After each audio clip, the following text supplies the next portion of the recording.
Hello once again and welcome to Rage Reviews. Today we'll be talking about the H&K USP CO2 Airsoft pistol. This pistol uses CO2 cartridges and 20-gram Airsoft BBs.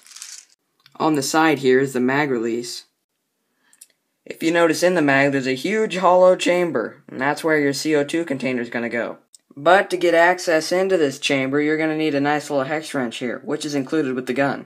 So you're simply going to twist this hex wrench and remove the cap to the mag. So now you're going to take your previously mentioned CO2 and slide it into the magazine.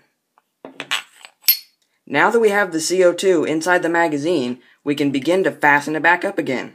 So you're going to screw back in this cap until you hear a sharp hissing sound.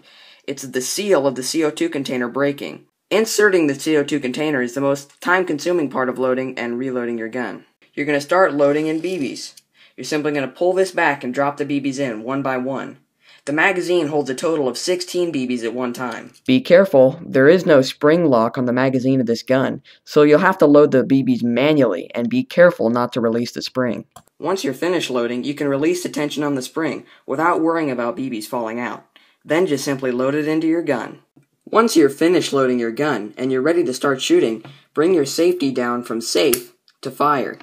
The slide on this gun does not blow back and is completely immobile. You can try all you want, but it's not going anywhere. This also is immobile. The only movable part on this gun is this. Every time you shoot it, it doesn't really do anything, but every time you do, it flies back. On the bottom of each gun, you have an individualized serial number, a warning label, and some other features. There's a lot of official logos, like the H&K USP logo. Here you can see all the different types of grip you got there, kind of a sandpapery tone there, and there. One thing to know about this gun is there is quite a bit of trigger pull. It is 2 pounds and it feels weighted. I don't know how exactly you can remove these weights, although I'm sure there's a way. There's just no visible screws to get to. The length of this gun is a little over 7 inches, 7.5 inches to be exact. Again, this gun shoots about 350 to 360 FPS, so I recommend BBs of 0.2 or 0.25 gram. Since it is gas, this gun is semi-automatic, and although it only shoots 16 rounds in a clip at a time, the single CO2 container in the clip can be used up to 300 times, that is 300 shots. After the first 100 shots, you can noticeably see a difference in the power. I got this pistol for $39.86 at Walmart. You can probably find it cheaper someplace elsewhere, especially in online stores, but I chose Walmart because it's common across the country. This gun has an advantage over green gas users as the CO2 has to be changed less often, and you don't have to carry around any green gas or propane tanks, only small pocket-sized CO2 cartridges.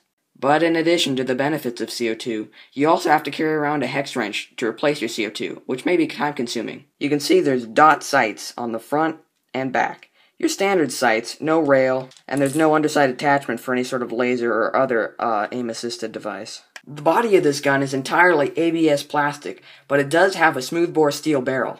I wouldn't worry about this gun breaking down on you. In this frame, you can see all the things you need to use and operate your H&K USP. The CO2 airsoft pistol has an advantage over gas airsoft pistols, as you don't have to worry about you freezing your O-rings by accidentally overfueling your gun with gas or anything of that sort. I would recommend this gun for people that might be new to gas guns. I rate this gun 5 out of 5 stars for its price. I hope this video helped you decide on which airsoft pistol you'll be choosing for your next skirmish.